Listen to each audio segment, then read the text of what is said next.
하나님 말씀 찾겠습니다. 오늘의 말씀 에베소서 1장 5절 6절입니다. 그 기쁘신 뜻대로 우리를 예정하사 예수 그리스도로 말미암아 자기의 아들들이 되게 하셨으니 이는 그의 사랑하시는 자 안에서 우리에게 거저 주시는 바 그의 은혜의 영광을 찬미하게 하려는 것이라. 아멘. 이 시간 말씀의 제목은 찬송의 이력입니다. 본문의 말씀 에베소서는 교회에 대한 교리, 교회에 대한 정의, 교회에 대한 중요성이 잘 담겨져 있는 하나님의 말씀입니다.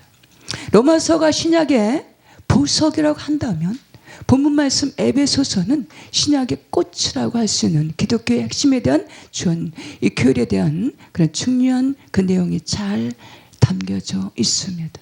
22절 23절 말씀에서 보니까 이 교회에 대한 정의를 간략하게 명확하게 잘 소개하고 있습니다.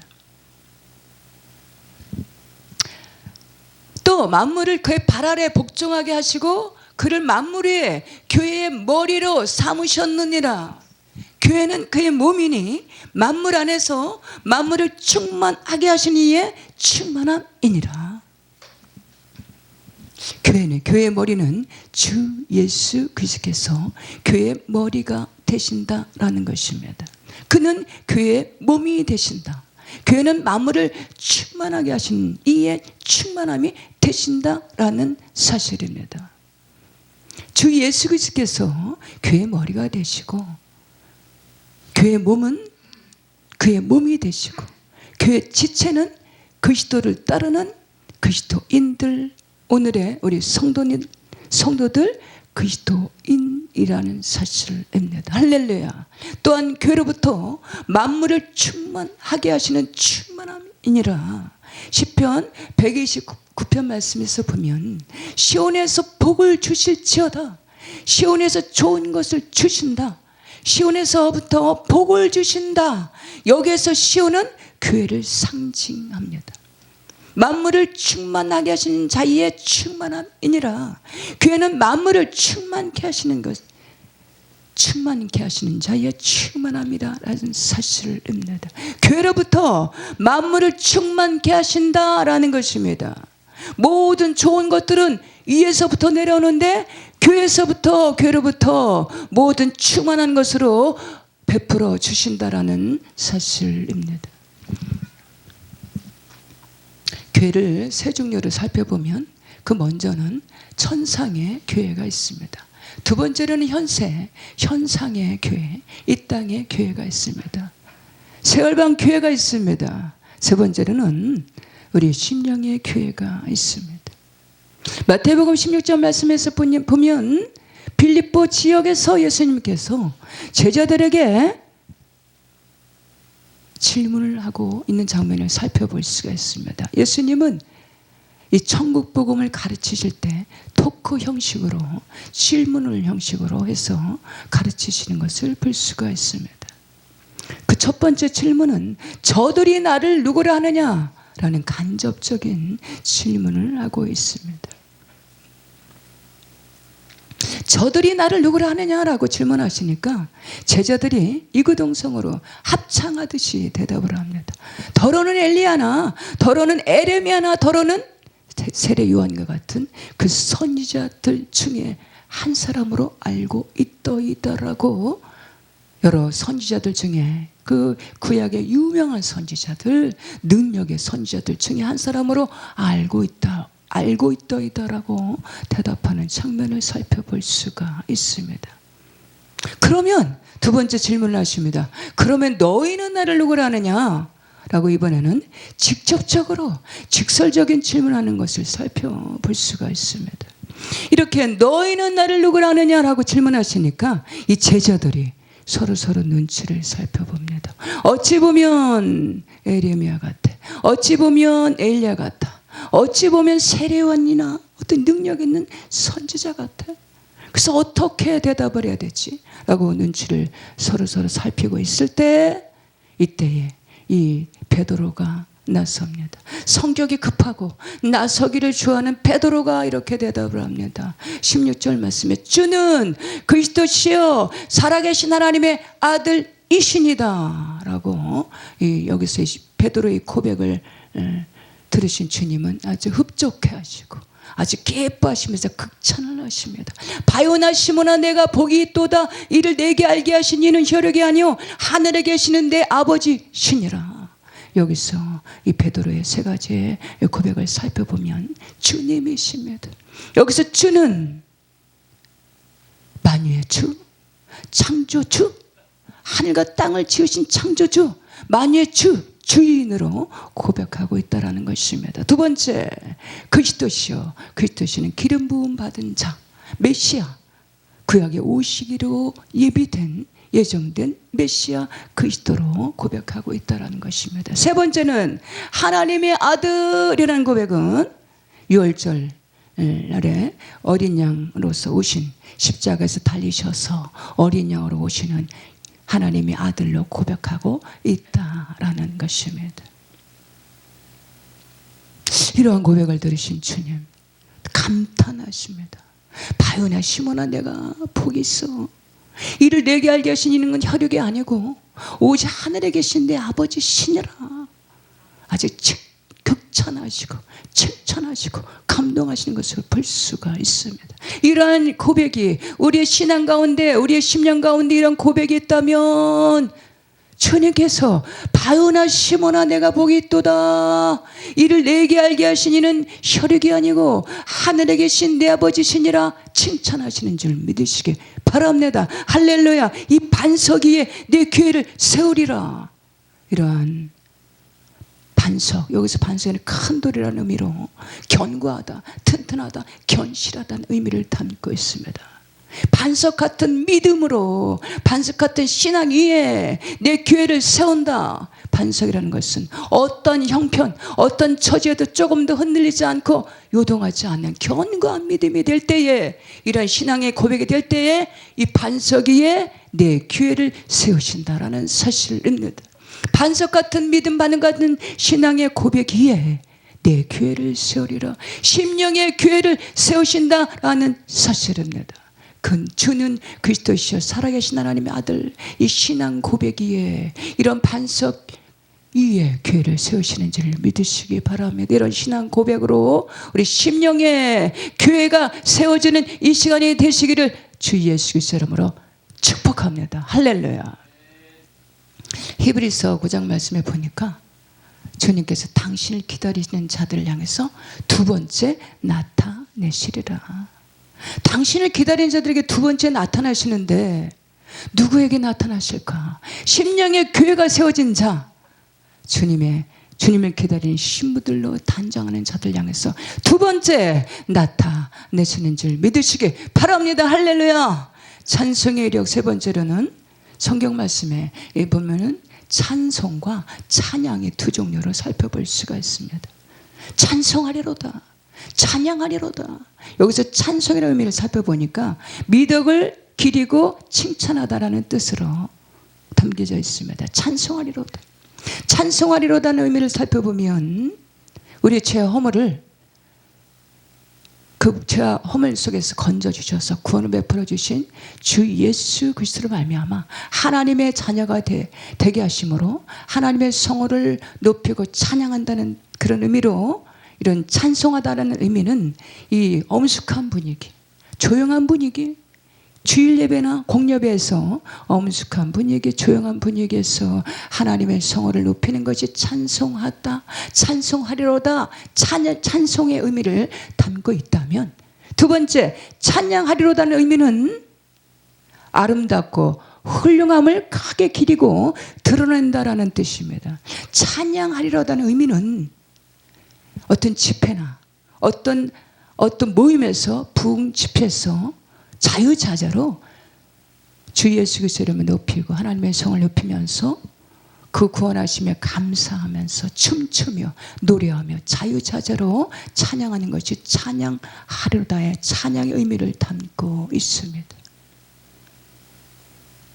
찬송, 권을 베푸시며 감사함으로 최상으로 그의 성을 높여드리고 섬기는 것이 찬송이다라는 사실입니다. 찬양하는 일이 선하고 아름답도다. 할렐루야. 찬송의 가사는 하나님의 말씀으로 되어 있습니다. 찬송은 곡 있는 기도입니다. 찬송에는 이력이 있습니다. 시편 22편 말씀에 하나님께서 찬송 중에 계십니다. 3절 말씀에 신령한 복을 우리에게 주시되, 찬송은 신령한 복입니다. 이러한 하나님의 성호를 높여드리는 것은 이 찬송하는 일은 아무나 부를 수 있는 것이 아닙니다. 본문의 말씀에 4절 5절 말씀에 만세전의 예정 가운데 부르심을 입은 자들이 부른다. 만세전의 택함을 입은 자들에게 특별히 맡겨주신 것이 찬송하는 일입니다. 본문 말씀 6절 말씀을 보면 이는 그가 사랑하신 자 안에서 우리에게 거저주시는 바 그의 은혜의 영광을 찬송하게 하려는 것이라. 하나님께서 사랑하시는 자들에게 맡겨주신 것이 곧 찬송하는 일입니다.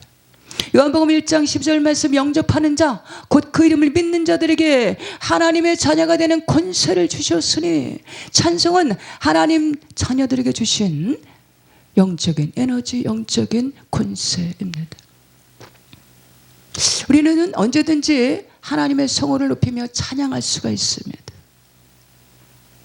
본문의 말씀에서 보면은 찬송하리로다, 찬양하리로다, 찬송에 대해서 4번이나 연이어서 강조해서 언급하고 있으면서 이 찬송에 대한 중요성을 강조하고 있습니다.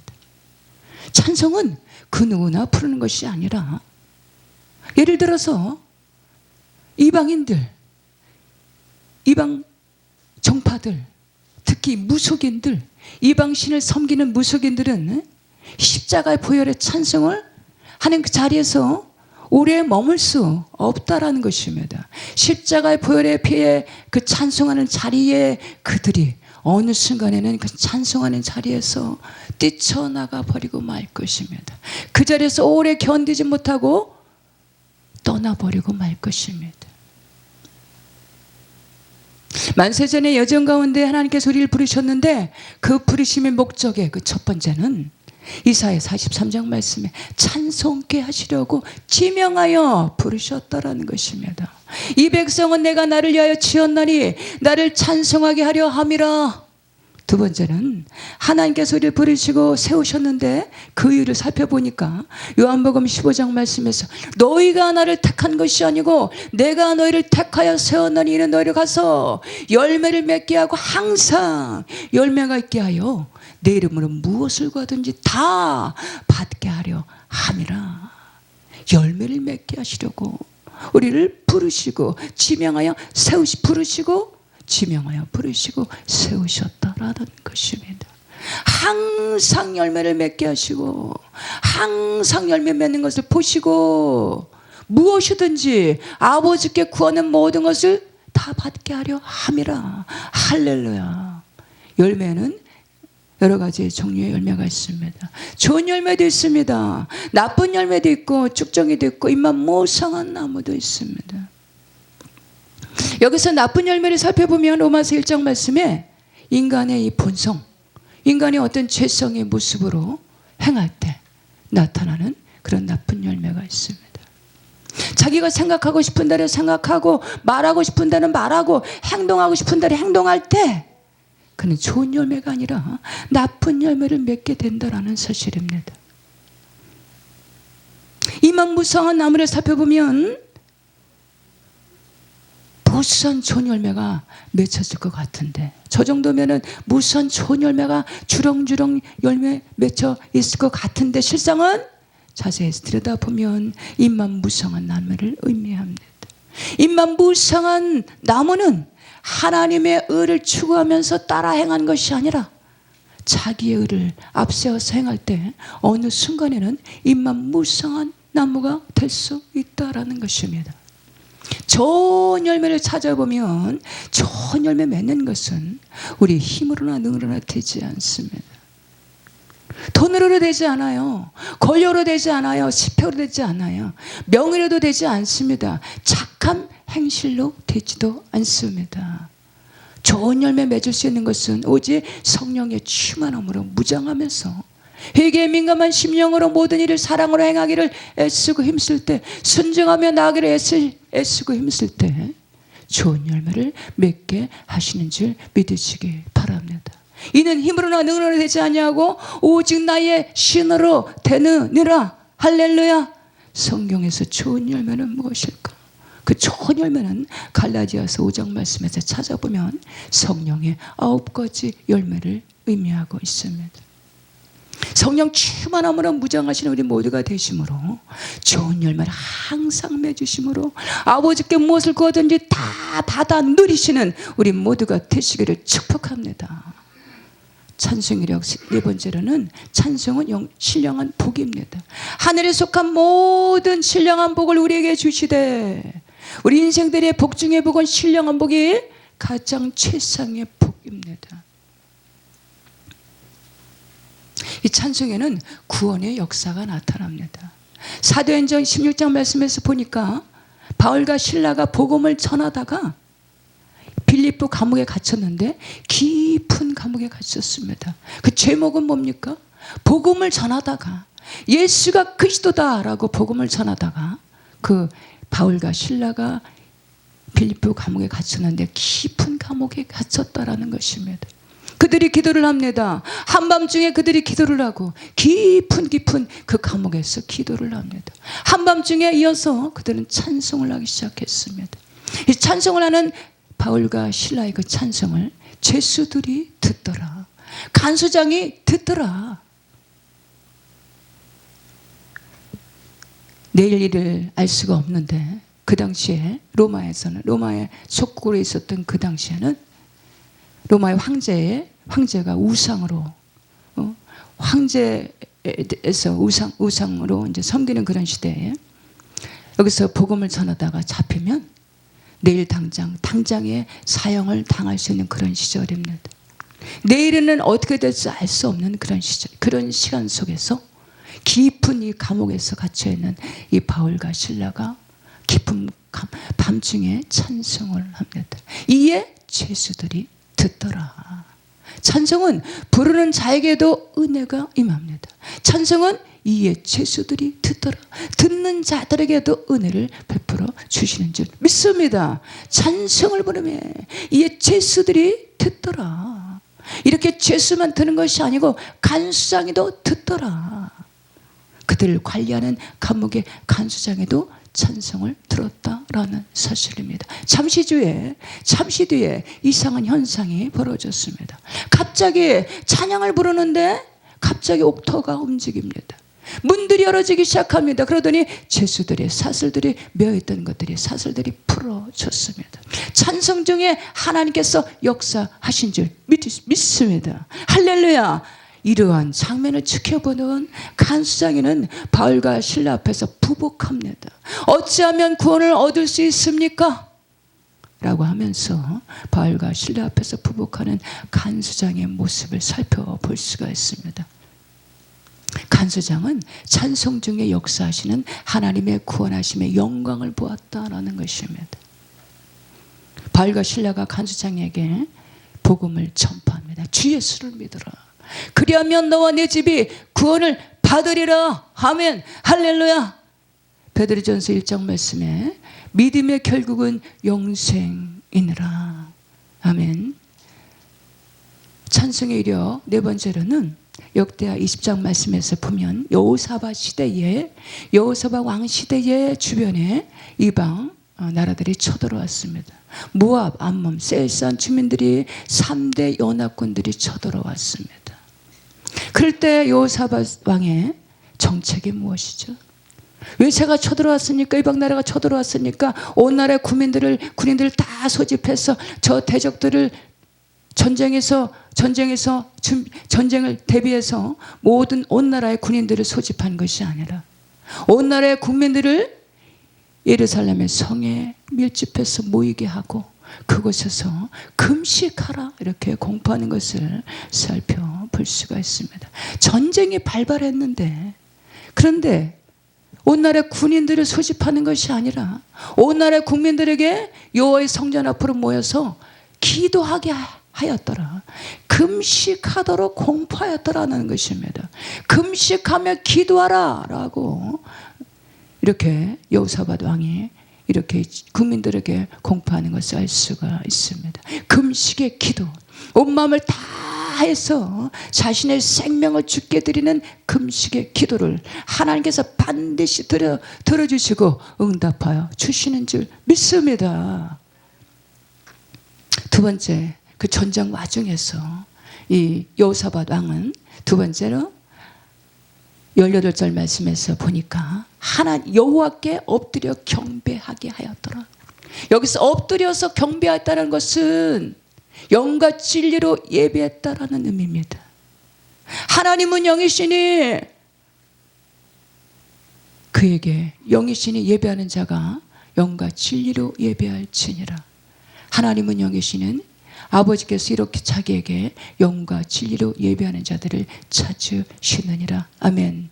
영과 진리로 예배할 때, 여호와께 엎드려서 경배할 때 하나님은 그런 자를 찾으시고 만나 주시는 줄 믿으시길 바랍니다. 22절 23절 말씀에서 보니까 드디어 전쟁이 시작돼서 저만치 보니까 적군들이 가까이 접근해 옵니다. 이럴 때 여호사밧 왕은 이번에는 수많은 이런 찬양대원을 세워서 찬양의 그 예복을 입히고 그 적군들의 맨 앞에 적군들 앞에서 세웁니다. 최전선에 세웁니다. 그리고 큰 소리로 하나님을 찬양하라라고 합니다. 여호와께 감사하세. 그는 선하시며 인자하시며 그의 인자하심이 영원하도다라고 찬양하라라는 것입니다. 그렇게 할 때 그 찬양하게 했습니다. 그럴 때 그 많은 찬양대원들이 목소리를 높이고 힘을 다해서 크게 찬양을 합니다. 근데 이렇게 저만치 이렇게 적군들이 쳐들어오는 와중에서 찬양을 부르는데 그 노래가 찬송이 시작될 때에 여호와께서 복병을 드셨다라는 것입니다. 유다를 치러 온 암몬 자손과 모압 자손과 세일산 주민들을 치게 하셨다. 찬송이 시작될 때에 그 어느 순간에 보니까 저마치서 보니까 자기들끼리 자기 편끼리 치고 박더니 잠시 뒤에는 서로 죽이고 잠시 뒤에 보니까 자멸한 장면을 살펴볼 수가 있습니다. 자중질환이 일어났다라는 것입니다. 점점 다가오는 적군들 앞에서 찬송을 하는데 그 어느 순간 적군들이 서로 싸움이 일어나고 그러더니 서로 치고받고 그러더니 서로 죽이는 일이 벌어졌습니다. 자중질환이 일어났다. 서로 그 모든 적군들이 자멸했다라는 것입니다. 찬송이 시작될 때에 그때에 그들의 그 자멸한 그 자리에 뭐가 남아 있었을까? 보물이 있었다라는 것입니다. 그 사흘 동안에 그 보물을 거둬들였더라. 이렇게 그들이 자중질환이 일어나고 자멸하는 장면을 누가 봤을까? 찬송을 부르는 그 찬양의 대원들이 이것을 목격했습니다. 그들이 체험을 했습니다. 그들이 경험을 했습니다. 여호사밧 왕이 봤습니다. 사흘 동안의 보물을 거둬들이고 사흘 동안의 전리품을 거둬들였다라는 것입니다. 우리가 치열한 영적인 싸움에서 승리하게 되면 영적인 전리품이 기다리고 있습니다. 사흘 동안에 거둬들이고 기도의 전리품, 기도 응답의 전리품, 하나님께서 영적인 전리품을 예비하시는 줄 믿으시기 바랍니다. 할렐루야. 저는 이 강원도 방향으로 가는 여행을 이렇게 좋아하지 않습니다. 이유는 단 한 가지입니다. 강원도 방향을 해서 갈 때 보면 여러 개의 터널이 있습니다. 어떤 터널은 가도 끝이 없어요. 한 5분 정도 긴 코스인 것 같아요. 차량으로 5분 정도다 그러면은 아주 긴 코스입니다. 긴 거리를 가는 그런 터널이 있어요. 가도 앞이 보이지가 않아. 분명히 입구가 있어서 진입을 했는데 가도 끝이 보이지가 않습니다. 출구가 보이지 않아요. 이 시대가 이렇게 긴 터널을 지나가는 그런 느낌입니다. 입구가 있어서 진입을 했는데 가도 보이지가 않아. 출구가 보이지 않습니다. 이렇게 혼돈과 혼미와 혼탁한 시대입니다. 이런 시대에 우리 찬송의 옷을 입어야 되는 줄 믿습니다. 고난 당하는 자가 있느냐? 그는 기도할 것이요. 즐거워하는 자가 있느냐? 그는 찬송할 것이요. 찬송의 옷을 겹겹이 입고 나갈 때 하나님은 이는 고난의 시절에 넉넉하게 이기고 승리케 하시는 줄 믿으시기 바랍니다. 할렐루야. 오늘 말씀 읽고 마치겠습니다. 그 기쁘신 뜻대로 우리를 예정하사 예수 그리스도로 말미암아 자기 아들들이 되게 하셨으니 이는 그의 사랑하시는 자 안에서 우리에게 거저 주시는 바 그의 은혜의 영광을 찬미하게 하려는 것이라. 아멘. 하나님 아버지 은혜를 감사합니다. 성령의 충만함으로 무장하게 하시고 찬송의 옷을 겹겹이 입혀주셔서 혼돈하고 혼탁하고 혼돈한 이런 시절에 긴 터널을 지나가는 이 시절에 날마다 찬송을 보내며 승리하는 우리 모두 다 되어지도록 주님 은혜를 베풀어 주시옵소서. 존귀하신 예수님의 이름으로 감사하며 간절히 기도드리옵나이다. 아멘.